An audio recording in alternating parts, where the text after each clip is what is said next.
First of all of these new consciousnesses that are coming forth, we're talking about flora and fauna and the baby humans. All of them that are coming forth are coming from this perspective of all that you've put into the vortex. So they are tuned in, tapped in, turned on, cable ready to rock and roll. In other words, they're coming in and they're knowing. And that's huge. You talk about a generation gap, we call it a vibrational gap. They're coming knowing things that you've put into your vortex that you haven't allowed yourself to know. They're coming in knowing it, you see. And then there are those like you who are deliberately moving yourself into the vortex. Then there are those who have just figured it out that they want to feel good. In other words, everything that every single person does, everything that every single person wants, whether it's a material object or a pile of money or a relationship, everything that everyone wants is because they believe they will feel better in the having of it. And then you have those like us. As you summon us, we come and we explain. And when you're ready, you hear, you see. We don't think that your world is as out of whack as you are seeing it. And we wouldn't make a big deal over a little bit of negative emotion if we were standing in your physical shoes. But we do agree with you. It should feel better to you. Life should be good to you. You should get what you want. You shouldn't have to suffer. Things should unfold. You should feel your power. We want you to know your worthiness. And we think that is the biggest, boldest, most accurate answer to the question that you're posing here. People have lost their sense of worthiness because of the distorted story that has been told to them about who they are. This conversation is not helpful. In other words, you are continuing that story. No matter what the reason is that you're focused upon that, you're not focused upon what's in the vortex as you tell such a story. So you want to get into the vortex so that you can radiate the knowledge that you want others to find. And this is the time of awakening, meaning this is the time when all who are looking will find.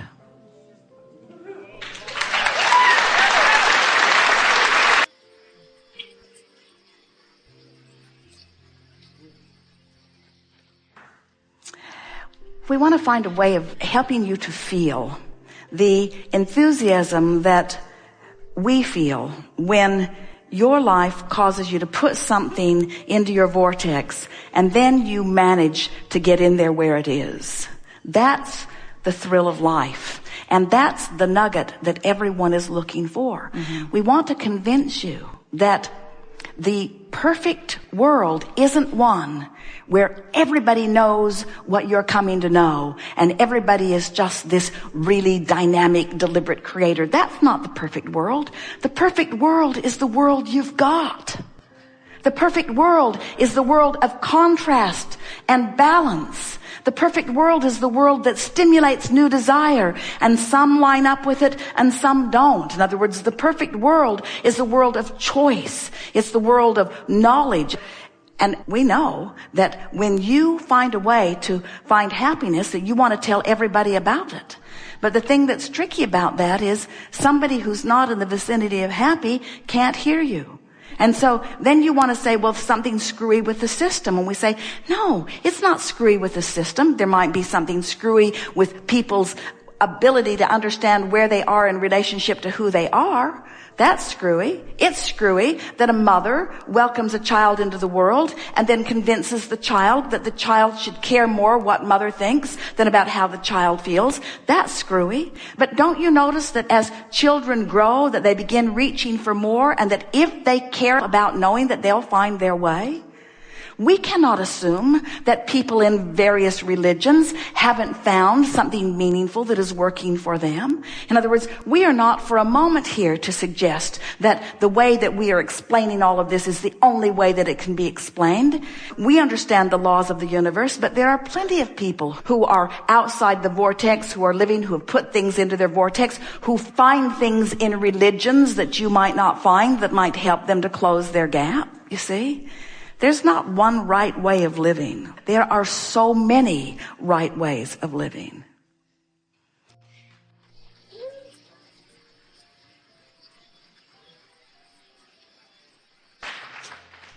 We want to ask all of you, do you believe us when we say that when you are experiencing contrast of, let's say, sickness or something less than you want with your physical body, that you send an equal and proportionate request for wellness. Do you believe that? Yeah. And so, if you believe that, as the larger part of you now is weller than it was before you got sick, can you accept that if you could just get into the vortex where the wellness is, you'd be well? You don't have to drag the sickness in there and heal it. That's really an important distinction. You don't have to fix what's broken. In other words, the vibration of the question and the vibration of the answer are different. The vibration of the problem and the vibration of the solution are different. The vibration of the sickness and the vibration of the healing are different. And so many people are so focused on the problem or the question or the sickness that they use that as their reason not to get into the vortex, where if you could just let go of those reasons and get in, watch a cat that's having a good day and get in. Jerry and Esther's neighbor's cat wants to live with them. And spends almost all day on their porch looking in, saying, "Aren't I cute? Don't you like me? Wouldn't you really like to pet me? Wouldn't you really like to give me something to eat? Wouldn't you really like to take a walk with me?" In other words, that cat is just joy oozing. Esther has attracted the cat because she loves happy beasts. And so here's this cat just happy and around, happy and around, happy and around, happy and around. Really a wonderful, easy thing to use as an excuse to get into a vortex. There are so many easy reasons to get into the vortex, but you have to let go of that flawed premise that you've been carrying around for a long time, which is, I have to ferret out my problem. I have to shine a spotlight on it. I have to get it identified and confirmed by many other experts. I have to write about it to everyone I know. I have to take complete ownership of it. I have to practice the complete vibration of it. I have to become an absolute vibrational match to it, and then I have to take hold of it in some way and drag it to a place that it will never be allowed to go. And we say, just let it go. It isn't you. It isn't you. Just let it go. Those problems, they are not you. They are the catalyst that gave you a bounce, but they no longer represent you. Go to who you are. Go to where you are. Feel the fullness of who you are and watch all of that stuff just fall away, fall away. It will fall away instantaneously in terms of your emotion or mood. And once you hang around in the vortex for a while, it will fall away in terms of all manifestations. And people will say, "Hey, where'd that go?" You say, "What? What? I have no idea what you're even talking about." Now what?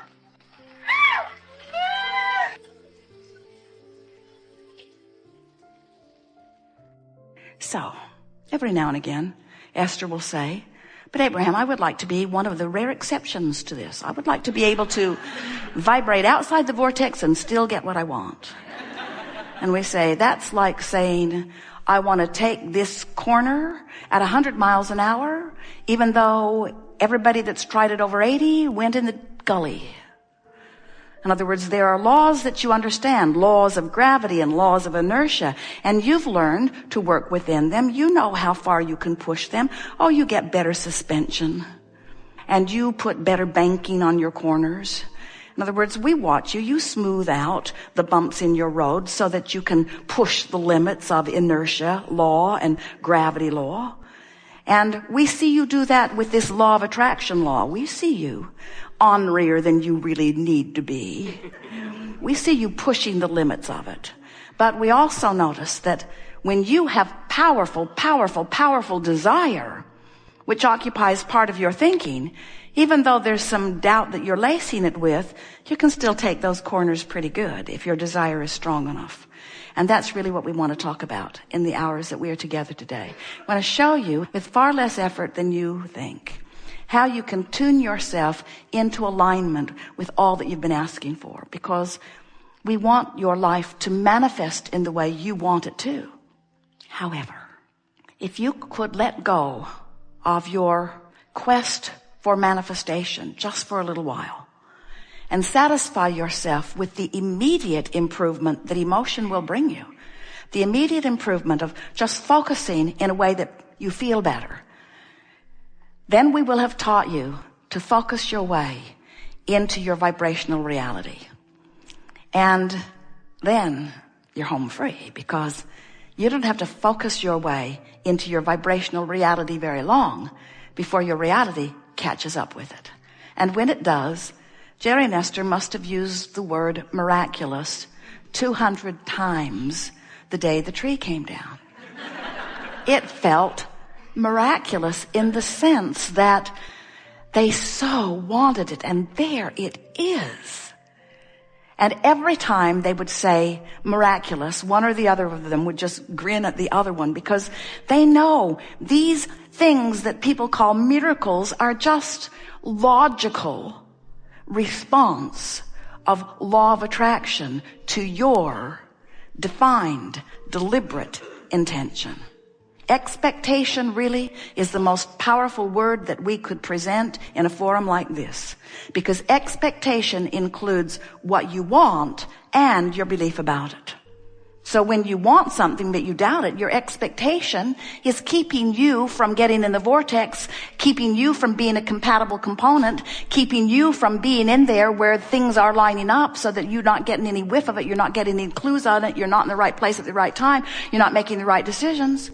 But when you are desirous of something and optimistic, when you're desirous of something and expecting it, when you're desirous of something and believing it, now your expectation is in a place where you're in the vortex. You're in there where the movement is. You're in there where the things are happening. You're in there where the rendezvous are being, and you're in on the creation. Don't you find it hundreds of times more satisfying to intend something that isn't and then watch it become than to just sort of stumble on something that already became? You are creators. It is so much more satisfying. We promise you, Jerry and Esther will forever savor their view of the Pacific Ocean in ways that others will not, because they didn't have a view of the Pacific Ocean for 2 years. It wasn't there. It wasn't there and they wanted it, but it was all right. It wasn't there and they wanted it, but it was all right. It wasn't there, but they wanted it, but it was all right. They wanted it without resistance. Well, maybe a little. Maybe a little. They wanted it without resistance. They wanted it without resistance. And when it came to be, the satisfaction is so much, much, much, much more. You always like your long drink of whatever it is when you're thirsty.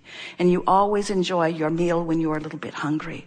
And you always enjoy moving into the vortex when you've not been in there for a little bit. And so the two predominant things that we want to express to you in a way that you will hear them today is you want to be in the vortex as much as you can. And you don't want to be mad at yourself when you're not. Because if you can make peace with not being in there, if you can make peace with what is, it's a lot easier to move in. What do you want to talk about? We've enjoyed this interaction immensely.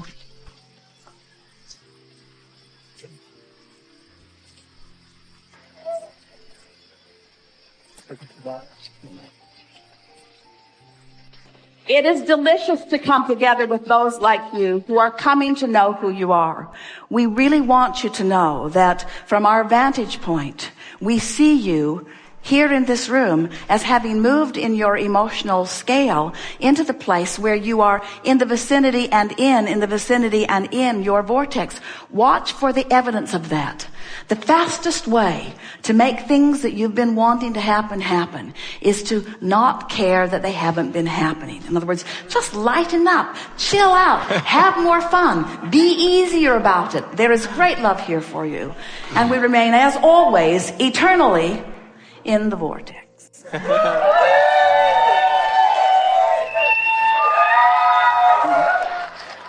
Wow.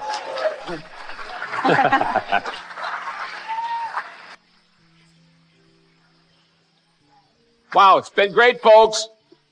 Good to see all of you. Say thank you to Esther one more time, would you please?